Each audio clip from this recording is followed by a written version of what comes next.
சவுக்கு சங்கர் அவர்கள் கைதாகியிருக்காங்க. ஸோ அவங்க கைதாகும்போது கடைசியாக வந்து ஒரு விஷயத்தை வந்து பேசியிருக்காங்க. முதலமைச்சர் ஸ்டாலினை பற்றியும் உதயநிதி ஸ்டாலினை பற்றியும் பேசியிருக்காங்க. சவுக்கு சங்கர் அவர்கள் கைதாவதற்கு இதுதான் ரீசன் அப்படிங்கிற விஷயத்தை வந்து அவரே வந்து ஓப்பனாக வந்து சொல்லியிருக்காங்க. அது மட்டும் இல்லாமல் சவுக்கு சங்கர் மீது வந்து கஞ்சா கடத்தல் கேஸ் வந்து போடப்பட்டு இருக்குது. இதை பற்றி டீட்டெயிலாக தான் பேச போகிறோம்.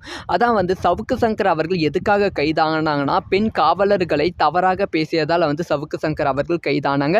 ஸோ இது ஒரு ரீசனாக இருக்கலாம். ஆனால் வந்து இதை தாண்டி வந்து சவுக்கு சங்கர் மீது வந்து அடுத்தடுத்து வழக்குகள் வந்து போடப்பட்டு இருக்கிறது. ஸோ என்னதான் வந்து பெண் காவலர்களை பற்றி தவறாக பேசினாலும் இதுக்காக வந்து ஜெயில் தண்டனை பெருசாக வந்து கிடைக்காது.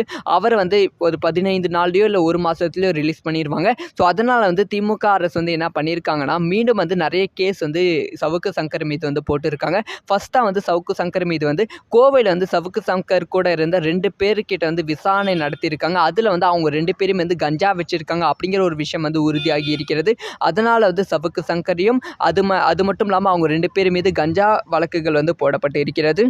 கஞ்சா வழக்கு போடப்பட்டிருப்பதால் சவுக்கு சங்கர் அவர்கள் வெளியே வருவதற்கான சாத்தியம் வந்து மிக மிக குறைவு அப்படின்னு சொல்லப்படுகிறது. ஸோ இதெல்லாம் ஒரு பக்கம் இருக்கட்டும். இன்னொரு பக்கம் வந்து சவுக்கு சங்கர் அவர்கள் இதை பற்றி வந்து பேசியிருக்காங்க. ஸோ இதை பற்றி வந்து சவுக்கு சங்கர் அவர்கள் 2 மணி நேரம் வந்து மருத்துவமனையில் வந்து சிகிச்சை பெற்றாங்க. கைதாகும் போது மருத்துவமனையிலிருந்து வெளியே வரும்போது ப்ரெஸ்ஸை வந்து எல்லாரும் சந்தித்திருக்காங்க. ப்ரெஸ்ஸை சந்தித்திருக்கும்போது சவுக்கு சங்கரை வந்து காவல் அதிகாரிகள் ப்ரெஸ் கிட்ட பேசவே விடலை.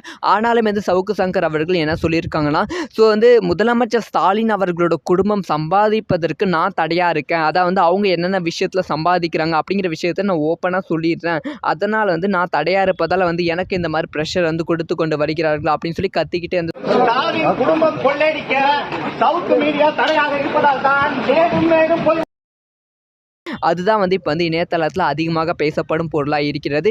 இது மட்டும் இல்லாமல் கஞ்சா விற்பனை வந்து முதலமைச்சர் ஸ்டாலினுக்கும் உதயநிதி ஸ்டாலினுக்கும் தொடர்பு இருக்குது அப்படின்னு சொல்லி ஃபோட்டோஸ் மூலம் வந்து அவங்க வந்து உறுதிப்படுத்தியிருந்தாங்க. ஸோ இதை தொடர்ந்து தான் வந்து இவருக்கு வந்து இந்த மாதிரி வந்து ப்ரெஷர் வந்து கொடுக்கப்படுகிறது அப்படின்னு சொல்லப்படுகிறது. அது மட்டும் இல்லாமல் ஏற்கனவே ஒரு பேட்டியில் வந்து சவுக்கு சங்கர் வந்து சொல்லியிருப்பாங்க என்ன வந்து மிக விரைவில் அரெஸ்ட் பண்ணிடுவாங்கன்னு.